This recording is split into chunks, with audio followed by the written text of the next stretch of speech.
ఒక పెద్ద అడవిలో ఒక శక్తివంతమైన సింహం ఉండేది. ఒకప్పుడు అడవికి రాజు. అన్ని జంతువులు దాన్ని చూసి భయపడేవి.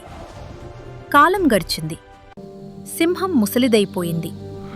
పరుగెత్తే శక్తి తగ్గిపోయింది.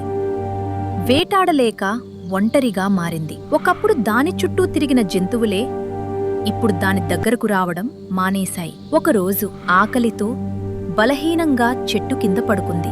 అప్పుడు ఒక చిన్న కుందేలు నెమ్మదిగా దాని దగ్గరకు వచ్చింది. సింహం ఆశ్చర్యపడి, నేనంటే నీకు భయం లేదా అని అడిగింది. అప్పుడు కుందేలు చెప్పింది, మీరు బలంగా ఉన్నప్పుడు అందరూ భయంతో వచ్చారు. ఇప్పుడు మీరు బలహీనంగా ఉన్నప్పుడు ప్రేమతో నేను వచ్చాను.